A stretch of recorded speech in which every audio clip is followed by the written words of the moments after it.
Kabar ini, kabar terkabar. Kebajikan Rahayu, Salam. Teman-teman wartawan yang saya hormati, sore hari ini kami mengundang untuk menyampaikan berita pertama bahwa Bapak Presiden Jokowi hari ini telah melantik Wakil Menteri Keuangan 2, yaitu Bapak Thomas Djiwandono. Ini kayaknya agak aneh suaranya, biasanya nggak kayak gini sih. Thomas Djiwandono. Pengangkatan Bapak Thomas Djiwandono, aku agak aneh sih manggil Bapak, karena selama ini manggilnya Mas Tommy. Ya, Tommy ya. Berdasarkan keputusan Bapak Presiden Jokowi nomor 45M tahun 2024. Kami semuanya, seluruh jajaran Kementerian Keuangan, tentu mengucapkan selamat datang Tommy, dan selamat bergabung dengan tim Kementerian Keuangan. Kita siap bekerja bersama dalam mengelola sebagai bendahara negara, keuangan negara Republik Indonesia. Tentu tujuannya adalah untuk mencapai Indonesia maju, adil, dan makmur sejahtera. Teman-teman wartawan memahami bahwa pelantikan ini kalau dari sisi waktu, timing, bertepatan dengan proses kita di Kementerian Keuangan sedang menyusun rancangan anggaran pendapatan dan belanja negara atau RAPBN tahun 2025.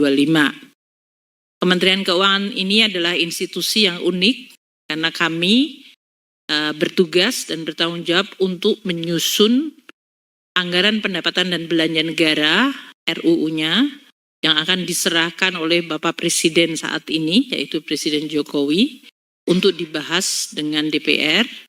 Namun ini adalah untuk APBN tahun 2025 yang akan menjalankan adalah pemerintah presiden terpilih dan wakil presiden terpilih.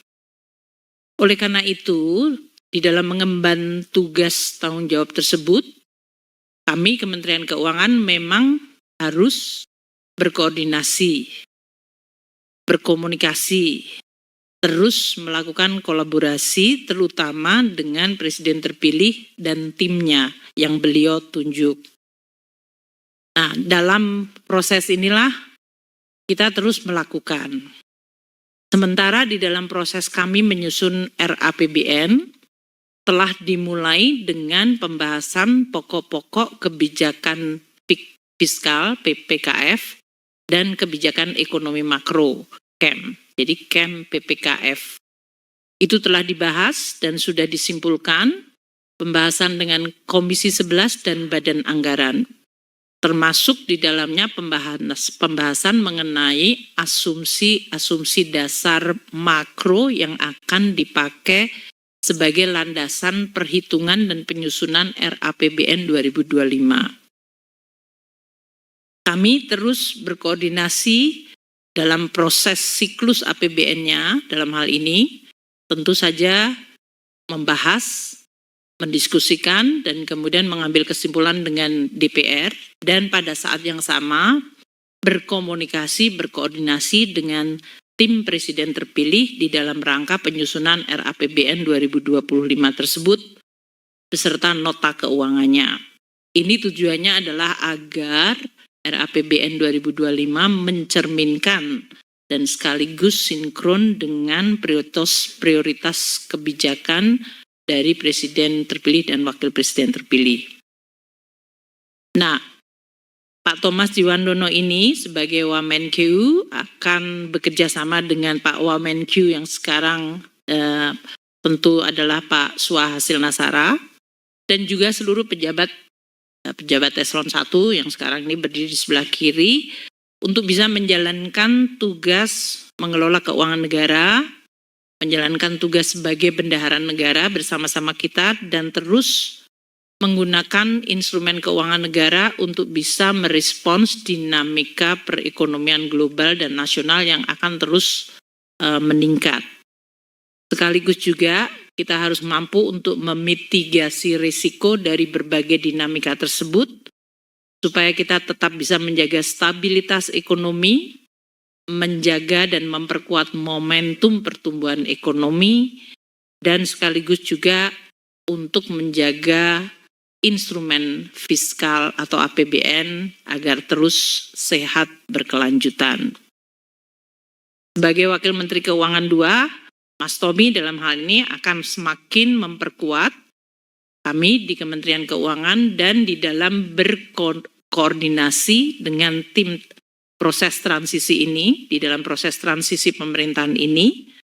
Dengan demikian, kita harapkan proses transisi ini akan terus berjalan secara lancar, baik, dan menjaga keberlanjutan dari pengelolaan keuangan negara yang berdasarkan tata kelola yang baik, prudent, akuntabel, disiplin, dan kredibel. Nah, karena Mas Tommy ini sudah menjadi Ketua Tim Gugus Sinkronisasi terutama untuk bidang ekonomi dan keuangan, dan selama ini sebetulnya lebih dari 3 bulan ya Mas Tommy ya, kita terus sudah berkoordinasi secara cukup intensif.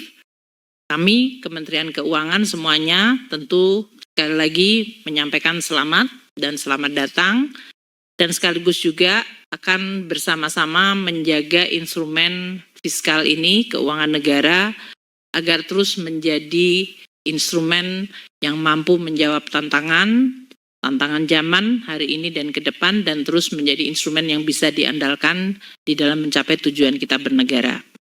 Mungkin demikian yang bisa saya sampaikan. Mas Tommy mau menambahkan? Monggo. Menteri Keuangan Republik Indonesia Ibu Sri Mulyani. Tentunya saya mengucapkan terima kasih yang sebesar-besarnya kepada Ibu Menkyu, pada Pak Sua, Wakil Menteri Keuangan, dan tentunya jajaran Kementerian Keuangan, para dirjen yang rasanya udah saling mengenal kita. Saya hanya ingin menambahkan apa yang tadi dikatakan oleh Bu Menkyu, bahwa ini menunjukkan sebetulnya konsistensi dari pertama kali kita ketemu, sekitar mungkin 3 bulan yang lalu. Di gedung ini juga, seingat saya di bawah Ibu Menkyu berkenan bertemu dengan tim sinkronisasi, diketuai oleh Pak Dasko waktu itu, Pak Muzani, dan itu sekitar 3 bulan yang lalu. Jadi ini sebetulnya menunjukkan konsistensi tersebut. Dan karena itu, saya rasa kami di sini tidak bisa memastikan bahwa konsistensi itu menunjukkan keberlanjutan dari kebijakan yang Pak Presiden Jokowi maupun Presiden terpilih yang akan datang, terutama untuk menjaga instrumen fiskal yang tadi Ibu Menkyu sudah katakan. Saya rasa tambahan saya itu aja Bu. Sekali lagi terima kasih kepada Ibu, Pak Wamen, dan para dirjen dan eselon lainnya. Terima kasih. Baik, Pak Sua, mau menambahkan? Langsung. Baik,